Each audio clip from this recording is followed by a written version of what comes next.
నయీం ద్వారా తాము లబ్ధి పొందలేదని, తాము అతని బాధితులమేనని తెలంగాణ అధికార పార్టీ టీఆర్ఎస్ ప్రజాప్రతినిధులు అంటున్నారు. నయీంను పెంచి పోషించింది కాంగ్రెస్, టీడీపీలని ఆరోపించిన టీఆర్ఎస్ నాయకులు కోమటిరెడ్డి బ్రదర్స్ క్షమాపణ చెప్పాలని డిమాండ్ చేశారు. మారుతున్న టీఆర్ఎస్ ప్రజాప్రతినిధుల స్వరం. మా ఎమ్మెల్యేలు, ఎమ్మెల్సీలను నయీం బెదిరించారన్న టీఆర్ఎస్. ఎఫ్ఐఆర్లో పేరున్నంత మాత్రాన సంబంధం ఉన్నట్టు కాదు. నయీంను పెంచి పోషించింది కాంగ్రెస్, టీడీపీలే. తప్పు చేసిన వారికి శిక్ష తప్పదంటున్న టీఆర్ఎస్. నయీం ఎన్కౌంటర్ జరిగి 2 వారాలు గడిచినా రాజకీయ వర్గాల్లో అలజడి సద్దుమణగడం లేదు. అధికార టీఆర్ఎస్కు చెందిన ఎమ్మెల్యేలు, ఎమ్మెల్సీలు తమకు నయీంతో ఎటువంటి సంబంధం లేదని ప్రతిరోజు వివరణ ఇచ్చుకుంటున్నారు.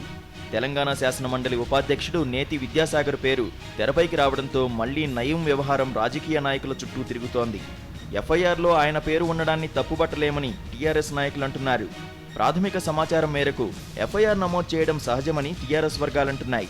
దాన్ని ఆధారంగా చేసుకుని తప్పు చేశారని నిర్ధారించడం సరైంది కాదని టీఆర్ఎస్ నాయకులు అంటున్నారు. ఆయనకు ఆయన మాట్లాడుకున్నా నాకెందుకు చెప్తున్నావు అని చెప్పి ఈయనడు అని చెప్పి పేపర్లు రాసినాయి.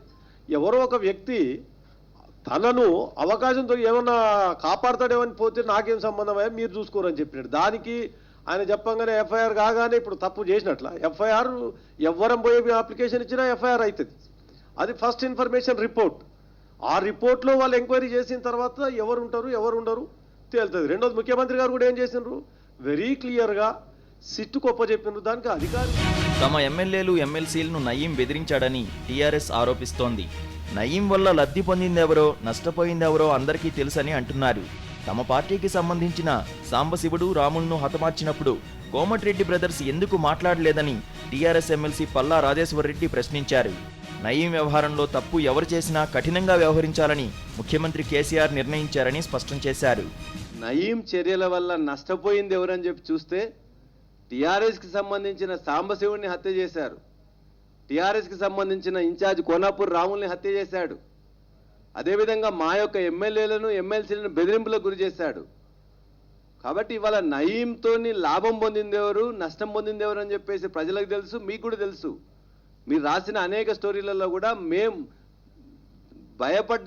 భయపడుతున్నారా లేకపోతే భయపెట్టబడ్డరా అని చెప్పేసి రాసిన తప్ప ఎక్కడో ఓ దగ్గర చాలా రోజుల నుండి రాజకీయాల్లో ఉంటూ ఇవాళ టీఆర్ఎస్లోకి వచ్చిన కొద్దిమంది వ్యక్తుల గురించి కూడా ఏదో రాస్తున్నారు.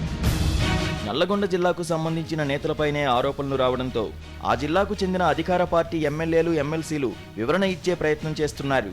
దళితులం కాబట్టే తమపై కోమటిరెడ్డి బ్రదర్స్ ఆరోపణలు చేస్తున్నారని, 24 గంటల్లోపు క్షమాపణ చెప్పకపోతే వారిపై న్యాయపరంగా చర్యలు తీసుకుంటామని టీఆర్ఎస్ ఎమ్మెల్యేలు గాదరి కిషోర్, వేముల వీరేశం హెచ్చరించారు. Narasimha Rao, principal correspondent.